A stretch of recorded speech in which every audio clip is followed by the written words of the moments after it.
Atenção! O conteúdo do episódio que você está ouvindo agora descreve cenas de morte e de violência. Por isso, não é recomendável para menores de 18 anos de idade. Se você é uma pessoa sensível, eu recomendo que pare por aqui.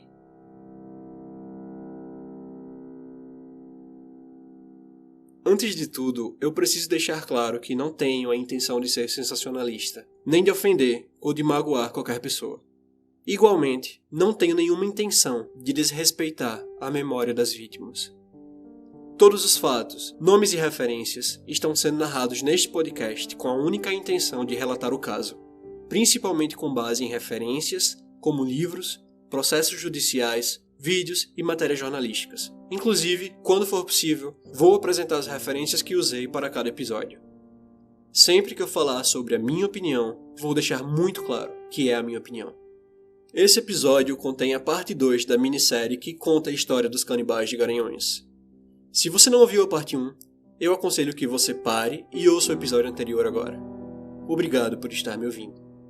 Eu sou o Raul Rodrigues e esse é o meu baú de curiosidades.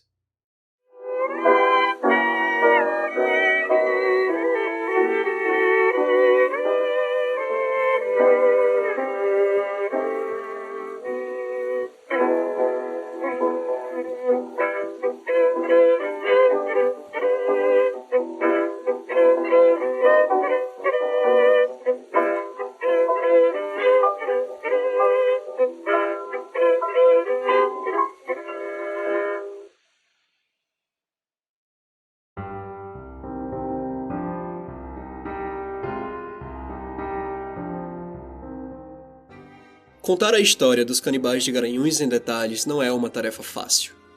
Em primeiro lugar, é uma história muito cruel e eu não tenho o estômago mais forte do mundo. Preciso confessar isso. Na verdade, eu vi uma foto, sem querer, 2 dias antes do fechamento desse episódio e eu não consegui dormir muito bem por causa disso. Obviamente eu não vou compartilhar a imagem, nem vou descrever o que eu vi. O que eu quero dizer é que produzir esse conteúdo é um pouco difícil para mim. Em segundo lugar, o caso dos canibais de Garanhuns é muito complexo e eu quero apresentar para você o conteúdo mais detalhado disponível na internet. Eu digo isso com muita segurança, até porque você provavelmente já deve ter notado que eu não estou meramente contando uma história aqui. Esse podcast envolve pesquisas, envolve um aprofundamento nos temas e envolve também muita responsabilidade. Por isso, eu disse antes que ia contar essa história em partes. Provavelmente vão ser mais ou menos 5 ou 6. De qualquer forma, você deve ter percebido que eu comecei a contar a história praticamente pelo final. A partir desse episódio, eu vou começar a trabalhar com suposições e com análises. Tudo vai ficar mais difícil. Eu ainda não tive acesso ao inquérito, nem ao vídeo das audiências de julgamento, mas eu espero conseguir em breve. Além disso, infelizmente os processos judiciais são somente físicos, e eu acho que não vou conseguir cópias, pelo menos por enquanto, por causa da distância e também por causa da pandemia. A razão que me fez colocar, em primeiro lugar, os desaparecimentos e a prisão do trio é muito simples. Essa é a forma mais fácil de iniciar esse caso.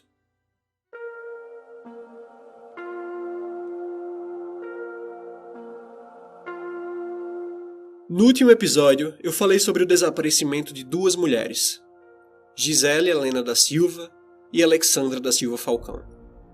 Elas eram jovens, eram mães solteiras e desapareceram em um período de menos de 1 mês.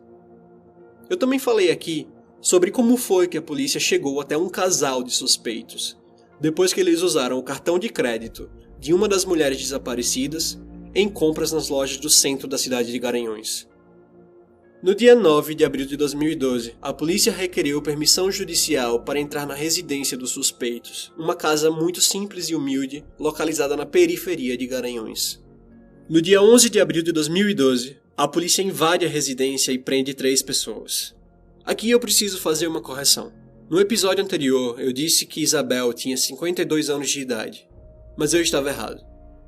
Eu havia usado como base uma notícia da época que trazia essa informação, mas ela está incorreta. Eu geralmente consulto as informações oficiais, mas o processo eletrônico estava fora do ar no dia em que eu gravei o primeiro episódio.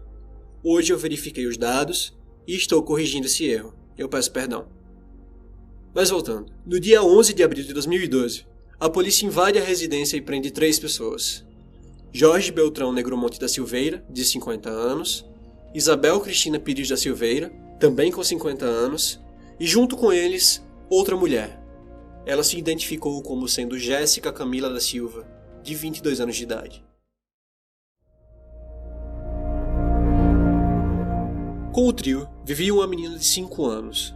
Em uma entrevista concedida a uma grande rede de televisão, o delegado que presidia o inquérito declarou que, no momento da prisão deles, a criança foi levada para um quarto reservado na casa, onde a polícia mostrou para ela a foto de Gisele. A criança reconheceu a mulher. Depois, perguntaram para a menina se a mulher da foto havia ido embora. A criança negou e disse, em seguida, que o pai dela havia mandado aquela mulher para o inferno. Foi a criança quem indicou que os corpos estavam enterrados no quintal. A criança também disse para a polícia que o pai dela havia arrancado a cabeça da mulher daquela foto. Hoje, ela deve ser uma adolescente. Na época, a identidade dela foi protegida de acordo com a lei, e por isso eu não vou apresentar absolutamente nenhuma informação adicional que permita que ela seja identificada. Na verdade, eu não apresentaria mesmo que eu pudesse. Os canibais de Garanhuns cometeram muitos crimes, mas essa criança é a vítima que mais sofreu e que provavelmente vai continuar sofrendo pelo resto da vida. Depois da prisão do trio, a menina foi levada para o conselho tutelar da cidade, onde passou a ser acompanhada e a receber os cuidados necessários.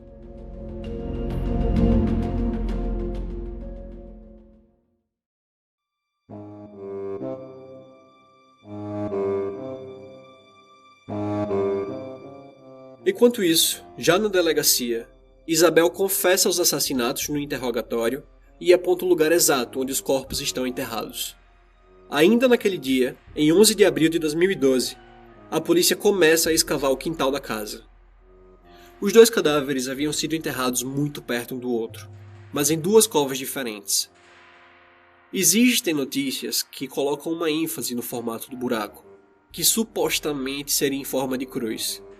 Mas essa ideia não me parece fazer muito sentido, de acordo com o simbolismo dos assassinos. E mais adiante vocês vão entender isso melhor. O primeiro corpo encontrado é o de Alexandra, aos pedaços, completamente esquartejado. A polícia também encontra as roupas e os documentos dela em um saco plástico, enterrado junto ao corpo. O corpo de Gisele foi encontrado pouco tempo depois, também em pedaços. O que a criança havia dito para a polícia se mostrou verdadeiro. As duas vítimas tiveram a cabeça decepada. O fato é que o desmembramento das vítimas foi total. Os dois corpos foram encontrados literalmente aos pedaços. Braços, pernas e cabeça separados do tronco. Além disso, alguns ossos dos braços e das pernas estavam visivelmente descarnados. Pelo formato dos cortes, era possível perceber que os tecidos moles haviam sido removidos de forma deliberada.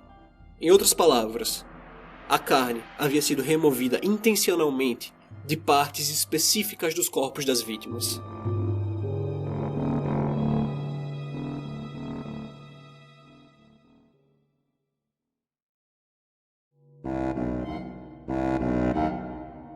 Na delegacia, ainda durante o interrogatório de Isabel, a polícia descobre que ela, Jorge e Bruna haviam se alimentado da carne de Alexandra e de Gisele. Sem dúvida, um dos fatos mais desumanos desse caso é que os canibais alimentaram, mais de uma vez, a criança com carne humana, e eles nem sequer esconderam isso dela.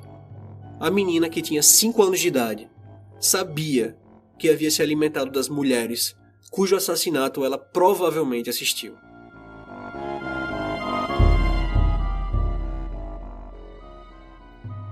Segundo as informações do inquérito, os canibais se alimentavam de parte da carne das coxas, das pernas, dos braços e das nádegas das vítimas. O único órgão que era consumido era o fígado. Eu não tive acesso aos laudos da necropsia para verificar se o fígado das vítimas foi ou não consumido. O fato é que os canibais consumiram vários quilos de carne de cada uma das mulheres assassinadas. Não é possível saber exatamente quantos, mas eles consumiram sim. Agora, eu gostaria que você se lembrasse de uma informação que eu mencionei no último episódio. Isabel era conhecida em Garanhuns por vender coxinhas, empadas e outros tipos de salgados. Ela sempre pedia ajuda às pessoas e fazia essas vendas nos lugares públicos da cidade. Um deles era o Fórum de Garanhuns e a própria delegacia em que ela estava sendo interrogada. Agora imagine você, sendo um dos policiais que está fazendo o interrogatório da mulher que dias antes parecia ser apenas uma velhinha frágil vendendo empadas e coxinhas e pedindo ajuda para sobreviver. Muitas pessoas da cidade compraram e comeram os salgados que Isabel vendia, incluindo os policiais.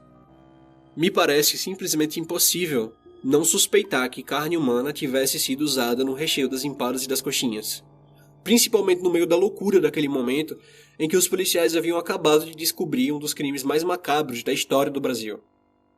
Logo surgiu o boato de que os canibais recheavam com carne humana as coxinhas e as empadas que Isabel vendia na rua. Por causa disso, entre os dias 11 e 12 de abril de 2012, a população se revolta e incendeia a casa onde os crimes haviam acontecido. Muito provavelmente, provas importantes, principalmente manuscritos, foram perdidos no fogo, o que pode dificultar muito a identificação de outros crimes.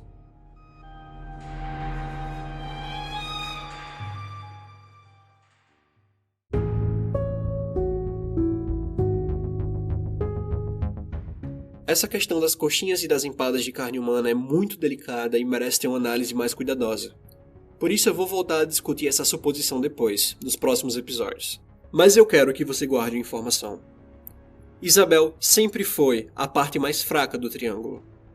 Foi ela quem confessou o assassinato, e foi ela quem deu as descrições mais completas de tudo que eles fizeram. Por isso, eu decidi apresentar parte do depoimento que ela deu à polícia e que está disponível no YouTube. De Geisa foi tirado 10 kg de carne e foi colocado na geladeira, né? Vocês comeram da carne dela por quantos dias? Uns 2. Só? Não, 2 não, 3 dias. Não. Só 10 também? 10 kg de carne 10 não kg. dá pra 3 dias não, só 3 pessoas só dentro de casa. 10 kg de carne é pra dar umas 2 semanas. Ou Não mais. chegou a dar olha. 2 semanas não, porque pretinha era na vida que ele tinha comigo. Aqui, a voz feminina e assustada é a de Isabel. As outras vozes são de policiais. Me diz uma coisa. Vocês comeram carne da Geisa e da Alessandra. Comeram da carne, vocês comeram que pedaço da carne dela? Isso aí, pedaço normal dela, o fígado e a parte do corpo. Da carne normal. Comer do fígado e da carne normal. Comer do coração também? Não, nenhuma das duas vezes teve coração. Tem certeza que não comeram o coração? Não, eu tenho certeza. Isso eu não comi coração. Vocês perceberam que aquele fígado era fígado de... Era fígado humano? Eu desconfiei do fígado. Desconfiou, mas comeu mesmo assim, né? Comeu assim. Vocês deram também pra criança? Ela comeu também, fez parte.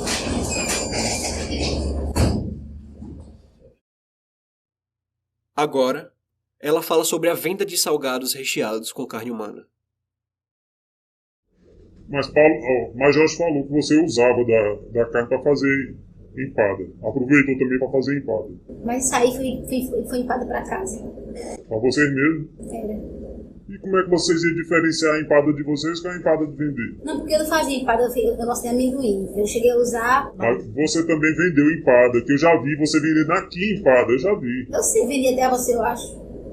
Você vendia lanche e dos lanches era empada. E você pegou a carne da menina e botou como recheio da empada, não foi não? Eu cheguei a usar a carne assim dela. Certo. E fez a empada. Fiz. E vendeu. Vendi. E por que não assume?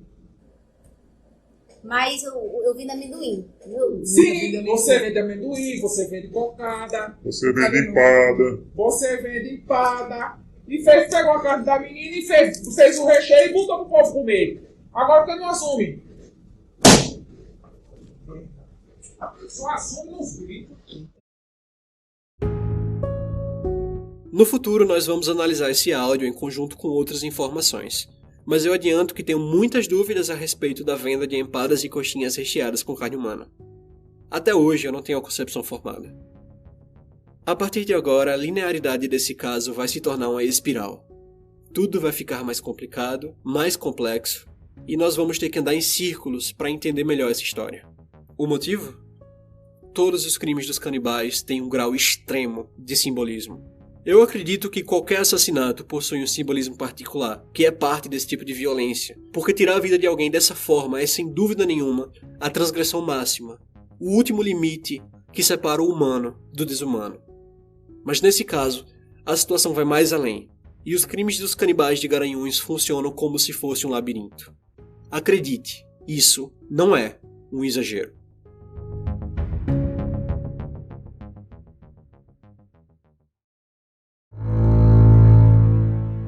Naquela casa, a polícia também encontrou uma série de documentos importantes.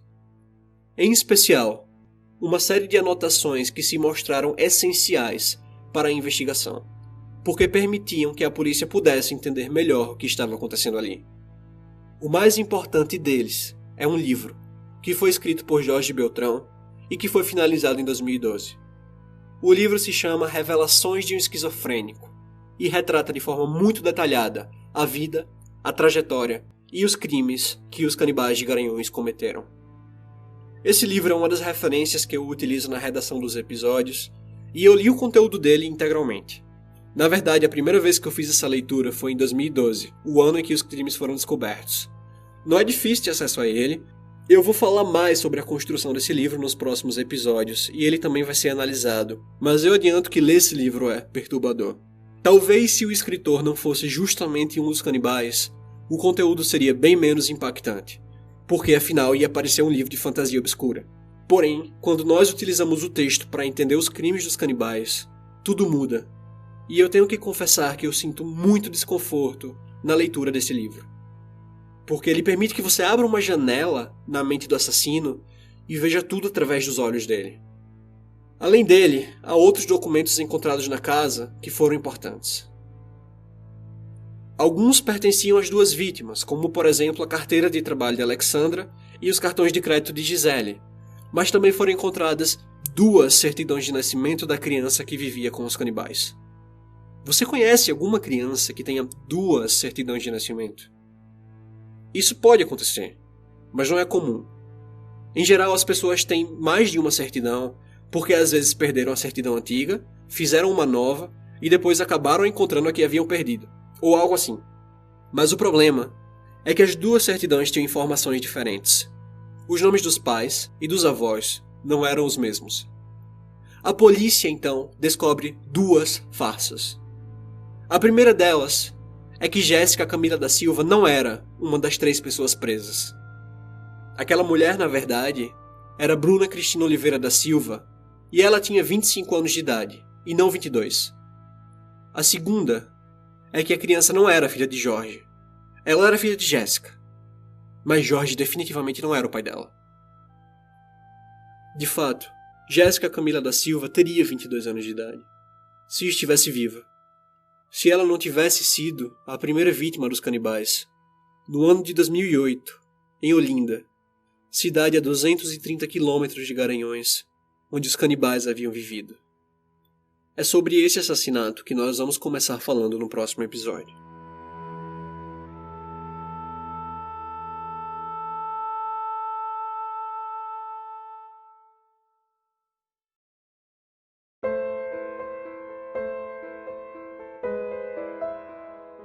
Todas as informações apresentadas foram cuidadosamente baseadas em referências e pesquisas rigorosamente conduzidas. Eu sou o Raul Rodrigues e esse episódio foi inteiramente escrito e produzido por mim. Se alguém se sentir ofendido e quiser exercer aqui o seu direito de resposta, basta entrar em contato comigo e eu concederei espaço neste podcast para isso. Eu preciso agradecer a todas as pessoas que me deram um retorno muito positivo desde o primeiro episódio e que me fizeram elogios e também críticas e que me ajudaram a melhorar a qualidade do que vocês estão ouvindo agora. Muito obrigado pelo apoio. Além disso, também preciso agradecer especialmente a Olga Ferraz, a Diogo Brigaman e a Rodrigo Macedo pela ajuda extremamente valiosa que vocês me deram. Obrigado. Se você gostou do conteúdo que acabou de ouvir, eu te convido a acompanhar os próximos episódios do podcast com o restante da história e, depois, com temas inteiramente novos. Eu ficaria muito contente se você compartilhasse o meu podcast com seus amigos e com pessoas que tenham interesse nesse tema. Você pode seguir o podcast no Twitter, no Instagram e no Facebook. basta procurar pelo Baú de Curiosidades de Raul Rodrigues. Fique à vontade para fazer sugestões, críticas e pedidos, ou para me dar um bom dia, uma boa noite ou uma boa tarde. Eu tenho certeza que isso vai me motivar a continuar esse projeto. Obrigado por sua atenção e eu realmente espero te ver de novo aqui em breve.